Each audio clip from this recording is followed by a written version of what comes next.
Hi everyone. Today I will be discussing with you a topic that is under nature of mathematics in the modern world. So the first thing that I will be discussing with you is about the mathematical language, syntax and rules. Okay. The second one would be about the three characteristics of mathematical language. And then after that, we will be differentiating expressions from sentences.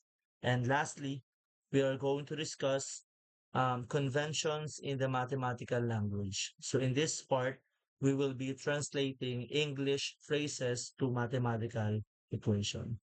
So let's begin. So mathematical language and symbols, syntax, and rules. The first thing that we must know here is what is language. So language is a system of conventional spoken, manual or signed, or written symbols by means of which human beings, as members of a social group and participants in its culture, express themselves. Below are some of the symbols which are commonly used in mathematics. So when we say language, it is our medium to express ourselves to one another. Okay? For us to be able to understand one another, we should have common language. And that language can be a spoken language, it could be a manual or signed language or written symbols. Now in mathematics, these are the symbols that we can use in understanding mathematics. Okay, for us to be able to understand mathematics, we should able to learn also the language of mathematics. And language of mathematics includes this following symbols. Okay. First, we have the 10 digits. We have here the 0, 1, 2 hanggang 9. Okay. The operations, we have the four basic operations, which are addition, subtraction, multiplication, and division. Then we also have variables A, B, C, X, and Y. We can also use other letters in the alphabet as our variables. And then we also have the sets. We have the symbols that we're using um, in a topic called sets. Okay, we have this following symbols. Okay, i-discuss pa natin yan sa mga susunod pa nating discussion. Then we have the set notations. Okay, we have the name of the sets. Set N, set W, Z, Q, and then R. Okay? We have the special symbols. These are the following symbols that we can also use in mathematics, such as the phi value, we have the infinity, the not equal sign, etc. Okay? So I'm just showing you the following symbols that are used in mathematical language. Okay? Next, we also have symbols in logic. Okay, this will be discussed also in uh, following topics that we're going to be discussing on okay, mathematics in the modern. Now, we have bits of the language. What are the three characteristics of the language? First, we have precise, meaning it can make very fine distinctions among set of symbols. So when we say precise in mathematics, mathematics uses a well-defined symbols and rules that eliminate ambiguity. Okay? When we say ambiguity, merong distinction. Kumbaga yung bawat symbol natin, meron siyang unique interpretation. Hindi tayo magugulo na itong symbol na to ay maraming meaning. Okay? Meron siyang distinct interpretation. Okay? Then, the second one is it actually express long sentences. So yung mga long or complex ideas or concepts in mathematics, it can be expressed using symbols, right? Kaya sinasabi natin na yung language of mathematics is concise because it can shorten. long sentences with the use of symbols, like formulas. Okay. Lastly, language of mathematics is powerful. Why? Because it complex thoughts. Um, the language of mathematics is considered powerful because it provides tools to describe, analyze, and solve problems across various fields, like in physics, right? And also in economics. Nagagamit natin yung language ng mathematics. So, very complex yung mga bagay na yun. And mathematics can make us understand those ideas under physics and ideas under economics and also in different fields. Okay, like in business, in architecture, in engineering. The language of high essential for us to be able to understand the concepts in different fields. Okay, so these are the characteristics that you should know about the language of mathematics. Now, what is the difference between expression and sentence? Now, let us have the definition first. Expression, it can be compared to an English noun. Its arrangement of mathematical object on interest is correct. It does not make a complete thought. It cannot be determined as true or false. You take note of this, that an expression cannot be determined whether it's true or false. I'll give some examples later for you to understand the difference between expression and sentence. Then expression, the most common expression types are numbers, sets, and functions. Okay, examples. So ito, class, yung 100, it is just an expression because it does not express a complete thought. In mathematics, para masabi natin complete thought, dapat meron tayong symbols like equal sign, pwede ring less than, greater than, pwede ring not equal, or yung less than or equal, tsaka greater than or equal. Etong mga to, 1, 2, 3, 4, 5, 6, yang limang yan, kapag nakita niyo yan na symbol, ibig sabihin, yun ay sentence, hindi na siya expression. Okay, pero pag absent to, kung alin man dyan, absent yan lahat, yan ay expression lang. Okay? On the other hand, sentence, it can be compared to an English sentence. It is a correct arrangement of mathematical symbols that states a complete thought. Okay, yun yung difference nila. Expression does not express a complete thought, while sentence does express a complete thought. Okay? It can be true or always true, false or always false, or sometimes true, sometimes false. The most common mathematical sentences are equations and inequalities where the verb is. Ito mga to. Yung mga sinulat ko. Ito rin yung mga yon. Okay? Example ng mga sentences natin. Una, 3 plus 12 equals 15.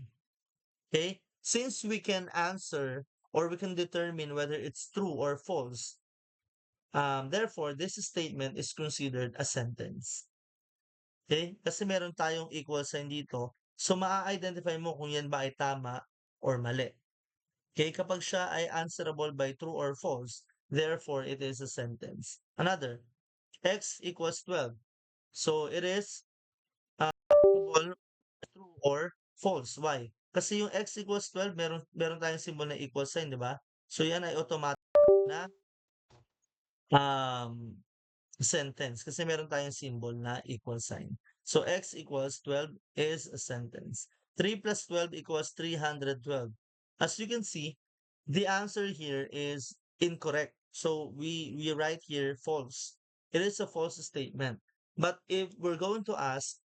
whether it's if we're going to identify whether it is an expression or a sentence, regardless kung true siya or false, our answer is sentence. Kasi na-identify mo kung tama or mali. At the same time, meron nga tayo nakikitang symbol na equal sign. Balik tayo sa expression. ito, yung mga example dito, itong 100. Pag tinanong ko kayo, is 100, is that true or false? You cannot answer whether it's true or false because the thought is not complete, right? Unless maglalagay tayo ng inequality or equality symbols. For example, 100 greater than 5. Ngayon, kompleto na yung thought kasi masasagot na natin kung tama yan o mali. Is 100 greater than 5? Is that true or false? In this case, this is true. Since kaya natin sagutin ng true, therefore, yan ay sentence na. Pero pag hindi, that is just an expression. Okay? Another, a name of a set. Yung mga name of a set kasi, you can name a set with the use of any letters in the alphabet. So, halimbawa, A. Is that true or false? We don't know, right? Kasi hindi naman kompleto yung thought. The same with this. 3 times the quantity of x plus 12. Okay? We cannot answer whether it's true or false unless maglalagay tayo ng equal sign dito tapos lagyan natin ng value, for example, 2. This is already a sentence. So that's the difference between expression and sentence. Okay? Now, let's do the following. Number 1, 3x plus 12y. Okay? Para mas madali natin ma-identify kung yan ay expression or sentence, kapag ka, kapag ka sentence, kailangan makakita tayo ng symbols like equal sign, not equal sign, less than, greater than, less than or equal, or greater than or equal. Kapag present yung mga yan, yan ay sentence. Pero kapag expression, absent naman yung mga yan. For example, number 1, 3x plus 12y. It does not have any of these symbols, right? So therefore, it is just an expression. Okay? So number 1 is expression. Number 2 tayo. A hexagon is a six-sided polygon. So, ito kompleto yung thought. Therefore, it is a sentence. Why did I say it has a complete thought? It expresses a complete thought because there is a subject, which is the hexagon, and it is being described as a six-sided polygon. So, this is our predicate. So, yan ay sentence, like in English sentence, right? Number 3, 4 times 5 equals 9. So, you can see here the equal sign. So, therefore, it is a sentence. Okay? Number 4, m plus a minus t divided by m is just a or an expression. Kasi it does not have any of these symbols. Therefore, the thought is not complete. So that's how we differentiate expression from sentence. Okay, next, let us proceed with conventions in the mathematical language. So in this part of our lesson, we will be translating, okay, the word into symbols sa math. So para magawa natin yon, kailangan familiar muna tayo. What are the words that we're using to signify addition or plus sign? Okay, what are the words that we can use to signify subtraction or minus sign? And this one, times or the multiplication symbol, and then this is the division symbol. So under addition, we have the word plus, we have the word more, and we also have the word more than. Then we also have the word added to, sum of, increased by, and exceeds by. So lahat ng words na yan nag-signify ng addition symbol. So whenever you encounter word problems and you saw this following words, you have uh, to use addition symbol kapag ilalagay mo na siya into equation or to mathematical symbols. Then what are the words under subtraction? We have the minus, right? We have subtracted from, difference of, decreased by. We have the word less and the word less than. Yan yung mga minus. Pag naman multiplication, we have the word times, di ba? 1 times 2, 2 times 1, etc. Then we also have multiplied by, product of, okay? Twice and the thrice. Okay, yung twice class, ibig sabihin yan ay 2. Yung thrice, ang ibig sabihin ay 3. Okay? We have also doubled, which means 2 also. We have tripled, which means 3. Okay? So, kunyari, triple 5. Okay, triple the 5. So, ibig sabihin nun ay 3 times 5. Kasi triple means 3, tapos yung 5. So, ipagta-times mo lang, 3 times 5, that is equal to 15. Double the number 7. Double the number 7, so you have 2 times 7, that is equal to 14. Okay, that's how you use those words under multiplication. Now, we have in division, class, are the following: divided by, quotient of, ratio of, reciprocal of. Okay? So, para mas maintindihan natin, class, meron akong ditong ibibigay na examples. Halimbawa, 5 exceeds by x is 8. Okay, meron lang akong i-emphasize dito sa addition. Sa addition, ang ginagawa lang naman diyan, ito, the 5. Ilalagay natin siya into symbols. So, lagyan natin dito 5, then exceeds by. So, this is a verb. What does it mean? Are we going to use the symbol of addition, subtraction, multiplication, or division? So, hanapin lang natin yung exceeds by sa apat na operations na to. Under ba siya ng addition, subtraction, multiplication, or division? So as you can see, that is under addition. So we're going to use the word plus. So 5 exceeds by, so 5 plus. So yung exceeds by, naging plus na siya. Then you put here x. So 5 plus x. Okay? Now, meron tayong word dito na is. Yung is na yung class, that means equal sign. So, lagay nyo lang is or equals 8. And this is going to be your final answer. Okay? What about this second example? Okay, 5 added to x is 8. 5 added to x is 8. So, lagyan natin dito 5. Kung ano yung unang nakasulat, yun yung unang yung ilalagay. So, added to. So, you look at the table again. Where can you see the word added to or the phrase added to? That is still under addition. So, gagamit kayo ng 5 plus. So 5 plus, yung added to magiging plus. Then you write here again the term x. So you have 5 plus x. Then the word is, that is equal, then 8. But it is not yet the final answer. So the final answer here will become, itong 5 na to class na nakikita ninyo, wait lang, pakita ko, yung 5 tsaka yung x na nakikita ninyo, 5 at saka x, ay pagpapalitin ninyo ng position. Okay, it will become x plus 5 equals 8. Okay, yung dalawang number sa pagkita na pinagigitnaan ng addition symbol ay pagbabaliktarin nyo, magiging x plus 5 equals 8. So, maybe some of you might be asking, Sir, bakit dito sa problem number 1 natin, hindi natin pinagbaliktad? Yung 5, kinopya natin.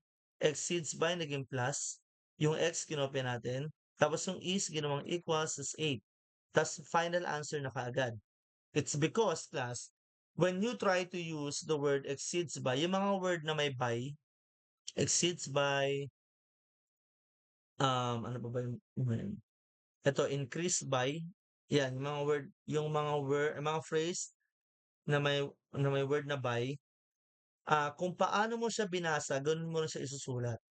Okay, pero kapag gumamit kayo ng word na added to at saka yung word na more than, okay, tandaan nyo to ha. Kapag gumamit kayo ng word na added to at saka more than, kapag ka sinulat mo na kung paano mo siya binasa, pagbabaliktarin mo yung position ng dalawang number na pinagigitnaan ng addition symbol. Okay? Kailan mo ginagawa yun? Kapag gumamit tayo ng word na added to at saka word na more than. Ganun din sa minus sign. Kapag gumamit ka ng word na less than, tsaka yung subtracted from. Okay? Subtracted from. So, you will be interchanging the position. Okay? So, our final answer here is x plus 5 equals 8. Okay? Let's give another example. Burahin ko muna to.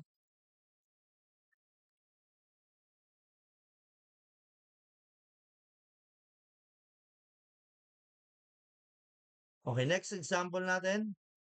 Okay, 5 more x is 8. So dito meron tayong 5 more x is 8. So lagay tayo dito ng 5. And then yung word na more, that means addition again, right? So 5 plus. Tapos yung x, lagay natin, x. Tapos yung is, magiging equal sign and 8. Now, is this our final answer? Or we still have to interchange the two terms na pinagigitnaan ng plus sign? Since ang ginamit na word ay more lang, wala yung word na than, kung paano mo binasa, yun na yung pagkakasulat niya. This is going to be your final answer. Okay? Now, another example. 5 more than x is 8. So, ito may word na than. So, 5 more than. So, lagay mo dito 5. Then, yung word na more than, that means plus. Okay? Magiging 5 plus. Then, x, lagay mo. Tapos, equals 8. But, it is not yet your final answer since we use the word than, yung more than, we will be interchanging the two terms. Ano yung dalawang terms? Yung pinagigitnaan ko ng plus sign. So, 5 plus x, so magiging x plus 5. Pinagpalit yung position. And then, as is lang to, yung equals saka 8. So, this is going to be your final answer. Okay? Let me just emphasize yung paggamit ay kung kailan kayo mag interchange ng position. Halimbawa, ang ginamit na word ay, kunyari, 3 less than. Okay? Less than x is 5. So, lagay nyo dito, 3. Ito yung magiging answer natin, answer. So, 3, tapos yung word na less than, instead of using plus sign, you're gonna be using the minus sign. Kasi less na yan less than. So, minus, lagay mo yung x, then yung is, that is equal sign, 5. So 3 minus x equals 5. But it is not yet the final answer because we use the word than in our given. We will be interchanging the position of the two terms na pinagigitnaan naman ng minus sign. So instead na isulat mo yung final answer as 3 minus x, you are going to write x minus 3 equals 5. So this is going to be your final answer. We interchange the position because of the word than. Okay, para mas magets niyo, let's have the following examples here. Now, 12 more than thrice a number. 12 more than thrice a number. So, sulat muna natin yung 12. Tayo ng kulay ng pen para mas makita.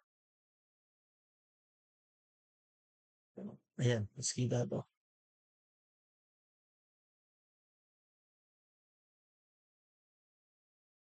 Okay, 12. Lagyan natin 12. Tapos yung more than, that means addition, right? So, lagay mo plus. And then, yung word na thrice. How are we going to put this into symbol? Pag sinabing thrice, anong number yan? That means 3. And that means multiplication. Kasi kung babalikan natin, ito, thrice, ito yun, no? Under siya ng multiplication. Ibig sabihin, magta-times tayo nung katabi niya. Thrice what? Okay, look. So, 12, sinunod ko 12, then more than plus, then yung thrice, lagyan natin dito 3. Then ito, pag nakita niyo itong phrase na to, a number, that means you are going to represent this using any variable or any letters in the alphabet. So you may use any letter, you may use A, B, C, D hanggang letter Z. But for us to have a uniform answer, whenever you see a number, itong term na to, a number, you are going to use the variable x. Okay? Para. So, thrice, 3, tas a number, lagyan mo lang yung x sa tabi niya. Bakit dapat magkatabi? Kasi that means multiplication. 3 times x. So, 3x. So, 12 plus 3x. The question here, is this the final answer? Okay? Check natin yung final answer. Ang final answer ay 3x plus 12. This is the correct one. O ano nangyari? We interchange the position of the two terms. At yung two terms, yung 12 at saka yung 3x. Pinagpalit natin sila kasi gumamit tayo ng word na more than. Okay? So it will become 3x mapupunta dito sa unahan. then yung 12 mapupunta dun sa dulo. Kaya meron tayong 3x plus 12. Okay? So, let's have another example para mas mag-gets ninyo. Okay, next. 9 less the sum of x and y. 9 less the sum of x and y. So, we write here first 9. Less, yung word na less, what does it mean? Is that addition, subtraction, multiplication, or division? The word less means subtraction. So, you will be writing here the symbol of subtraction or minus sign. And then the sum of.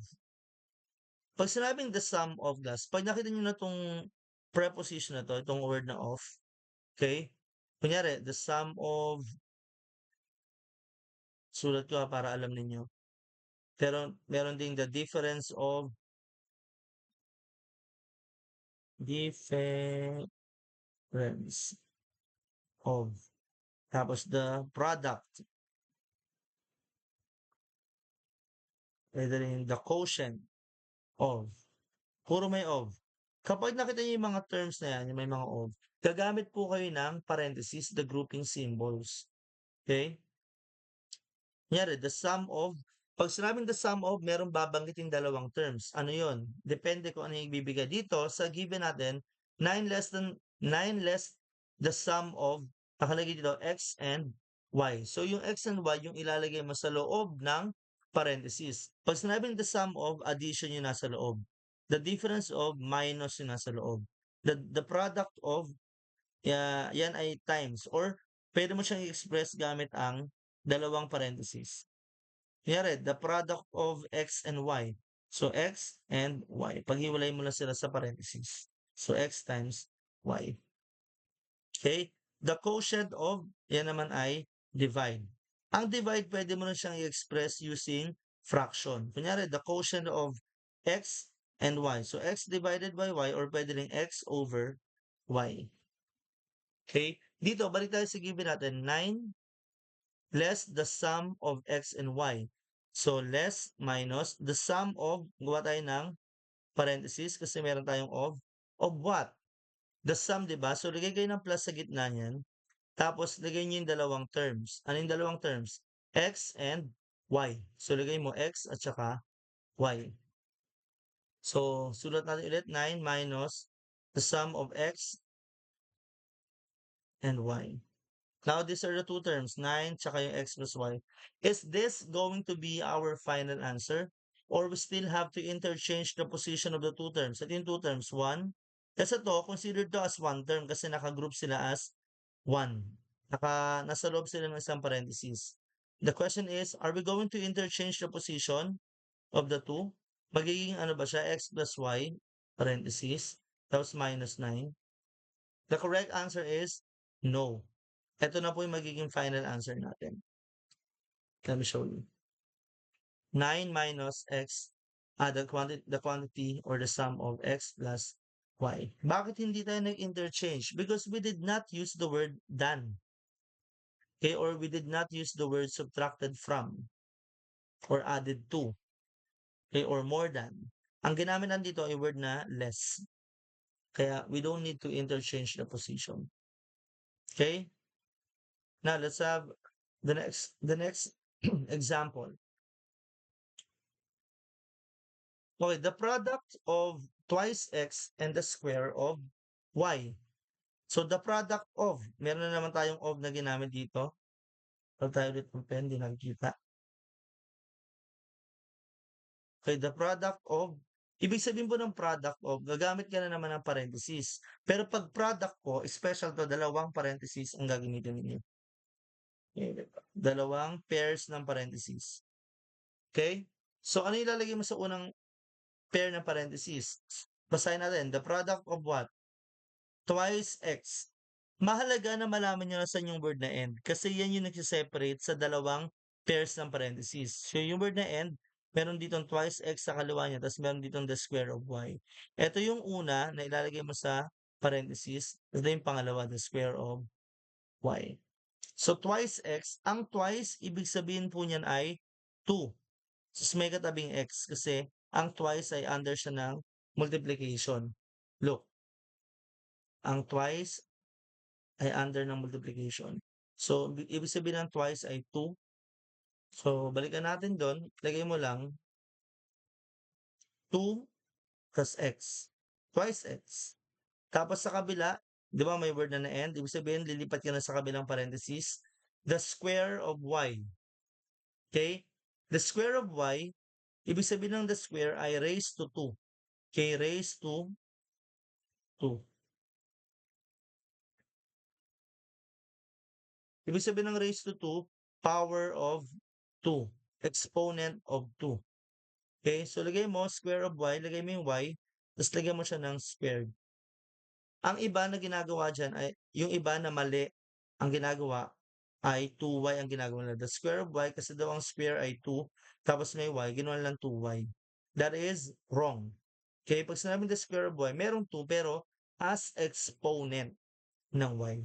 So this is the correct answer. Okay? So, since di ka naman gumamit ng plus or minus, wala kang iintindihin kung magi-interchange or hindi. So, yan ay product lang naman. So, dalawang parentheses, ito yung magiging sagot natin. So, meron tayong 2x, meron tayong y squared. Another example.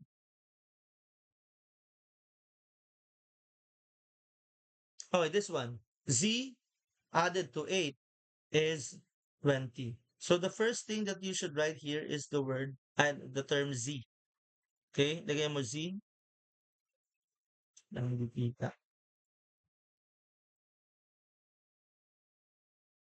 Okay, the term Z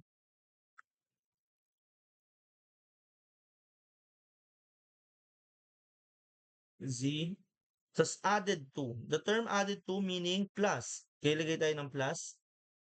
Then 8. Yung 8, lagay mo lang into symbol ng 8. Z added to 8. Yan na yun. Tapos yung term na is, sabi ko kanina, pag meron kayo nakitang term na is, lagay nyo lang equal sign. Equals, tapos 20. Okay, is this the final answer?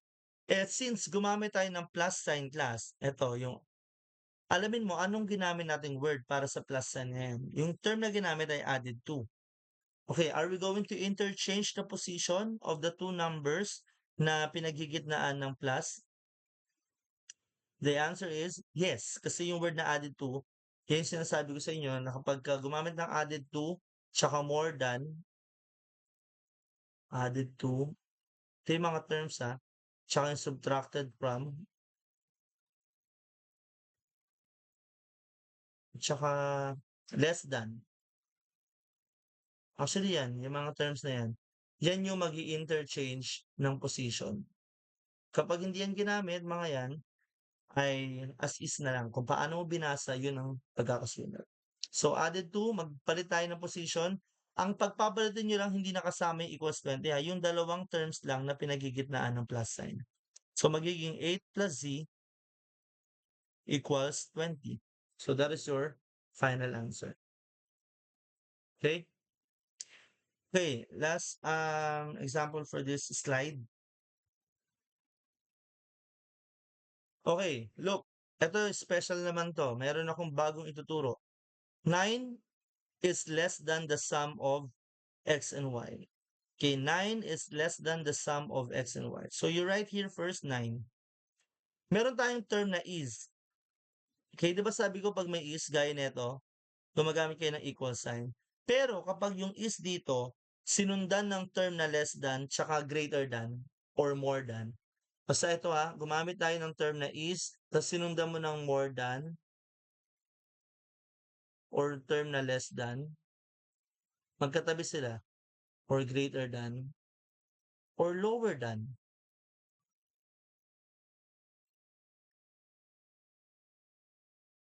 Okay? Ang ibig sabihin ng mga symbols na yan ay mismong less than symbol at saka greater than symbol. Okay? So ito is less than, hindi ka mag-i-equal sign dyan, mali yun. Okay? Instead, ang gagamitin mo ay yung less than symbol. Okay, magiging ganito. 9, tapos is less than, magiging less than. Tapos, tuloy mo na, the sum of. Naalala nyo, ginamit natin the sum of kanina dito. gagamit tayo ng parenthesis. Sum of what? Anong ilalagay mo sa loob? Yung x at saka y. Kasi nakalagay dito, the sum of x and y. So, lagay mo dyan, x plus y. Huwag nyo kakalimutan yung plus kasi gumamit ka ng word na sum. Okay? And dito, baka malito rin kayo, gumamit tayo ng less than pero hindi nyo na i-interchange yung position. Kasi yung less than dito, hindi naman siya ginamit as minus sign. Ginamit siya as yung symbol talaga ng less than. Kasi nga may word na is. Okay? So, ito na yung magiging final answer nyo. No more interchanging of opposition that's gonna be happening. Okay? So, yun na yung magiging final answer nyo. Look, 9 less than the sum of x and y. Okay? Halimbawa, wala yung word na is. Tanggalin natin yung word na is. Okay? Buray natin yan. Ulit-ulit. Okay? Halimbawa, wala yung term na is. Paano kaya magiging sagot natin? Burahin ko lang yung is halimbawa. Okay, ito ay 9 less than lang. So, lagay mo lang 9, tapos yung less than, hindi mo siya ilalagay as less than symbol. Ang less than na yan ay magiging minus. Okay, kasi wala naman ng e sa unahan. So, 9 less than the sum of x and y. So, lagay mo this parenthesis x and y, x plus y, and close with parenthesis. Okay? Now, is this the final answer? It is not yet the final answer. Since we use the word less than as minus sign at meron tayong word na than na ginamit, i-interchange natin position. Yung dalawang terms na pinagigitnaan ng minus sign. So, 9 at saka yung x plus y. Pagpalitin mo yung position, magiging sa unahan na yung x plus y. Okay, tapos minus pa rin, tapos nito yung 9. This is going to be your final answer. Okay, let's have another set of examples. Okay, 1. The sum of 4 and the square of a number is 3 more than a number. Okay, mahaba siya pero basic lang naman yung mga terms na ginamit. Okay, unang-unang kailangan mong i-translate itong the sum of. Okay, i-pause natin. Pause nyo, class. Kung kaya yung sagutan, pause nyo bago ko i-reveal yung sagot. Okay, so ang magiging sagot dito, class, ay the sum of, ibig sabihin, gawa ka ng parenthesis na may plus sa gitna. Sino yung dalawang terms na nasa loob ng parenthesis? Tutuloy natin pagbasa. The sum of, merong word na end. Yan yung nag-separate sa dalawang terms na ilalagay mo doon. Okay? 4 and what? The square of a number. Hanggang dito. The square of a number. Hindi pwedeng the square lang. Okay? Kasi ano yun? Hindi natin alam. Square ng ano? Square of a number. Hanggang dyan muna. So, lagay mo yung 4 dito. Tapos, the square of a number. Pag sinabing the square, yan ay raised to 2. Raised to 2. Tapos, of what? A number. Sabi ko sa inyo, pag nakita niyo yung phrase na yan, you're going to use any letter in the alphabet as your variable. So, sabi ko, para uniform ang magiging sagot, yung a number will be represented using the term x. Okay? The square of a number, meaning x squared. Yan yung nasa loob ng parentheses. So, yan yung the sum of 4 and the square of a number. Next, ituloy natin. Merong word na is. Okay? At yung is dyan, ang katabi niya ay 3, hindi naman yung more than. Okay? So, yung is na yan, magiging equal sign. Tapos, lagay mo yung 3. Okay? 3. Tapos, yung word na more than, i-translate natin. Yung more than na yan, magiging plus sign. Okay? So, magiging plus what? A number. More than a number. Yung a number ay x, right? So, 3 plus x. Is this our final answer? Okay? It is not yet the final answer. Tandaan nyo, iisipin nyo lagi kung final answer na ba to o hindi. Kapag hindi pa, ibig sabihin meron kang i-interchange na positions. Okay? Since gumamit tayo ng plus dito, tsaka dito, etong plus na to, hindi mo na i-interchange yung position ng 4 tsaka x squared. Kasi ang term naman na ginamit dyan, kaya siya naging plus, ay yung the sum of. Okay? Okay na yan. Ito, yung plus dito, kaya siya nagka-plus dyan kasi gumamit tayo ng word na more than. At kapag gumamit tayo ng word na more than, we will be interchanging the position. Nino, ni 3 at saka ni x. So it will become 4 plus x squared and close with parentheses. Kinopya ko lang. Tapos equal sign. Instead na 3 plus x, magiging x plus 3. This is going to be your final answer. Okay? So next, what about this? 2 added to the cube of x. 2 added to the cube of x. So lagay ko muna yung 2. Next term is added 2, meaning ay plus. So plus. To the cube. The cube, ang the cube para siyang the square. Pero ang the cube raised to 3. Okay? Ibig sabihin, maglalagay ka ng exponent ng 3. Kanino? Of x. So magiging 2 plus x cube. Are we going to use parentheses here? The answer is no. Kasi hindi naman tayo gumamit ng the sum of, the difference of, okay, yung mga terms na yun. Doon ka lang gagamit ng parentheses. So this is your answer. Now, is this the final answer? Since we use addition, alamin mo kung mag-i-interchange or hindi.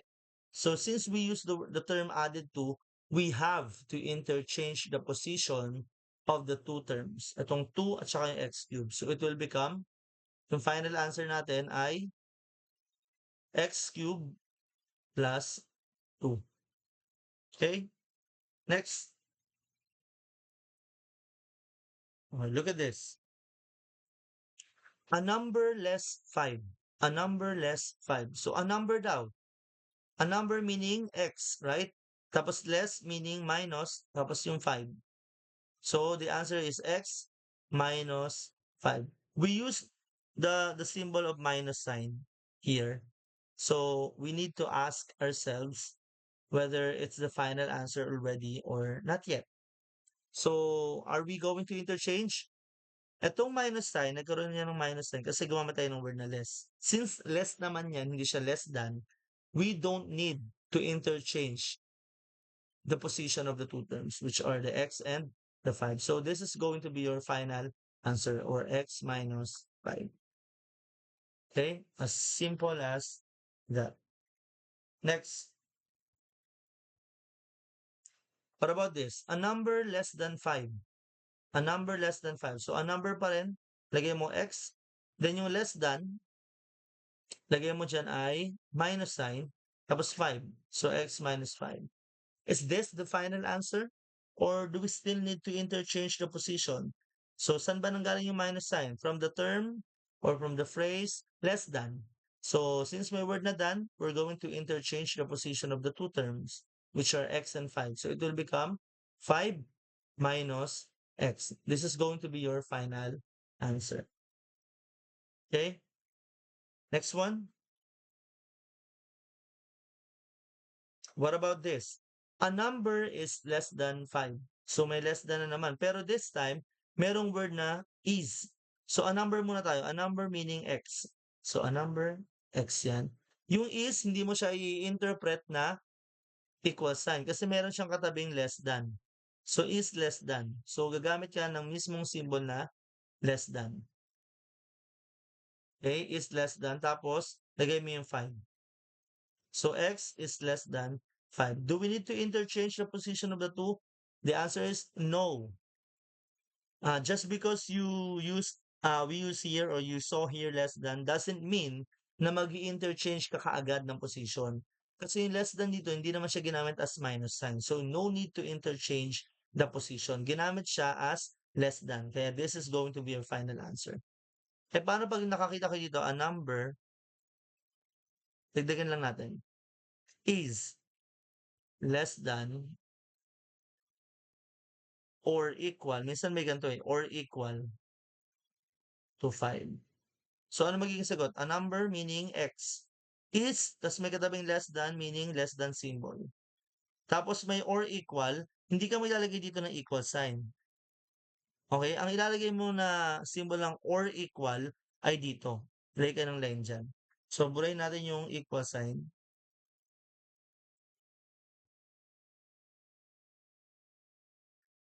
So, less than or equal, yan yung line ng or equal. Tapos lagay mo yung 5.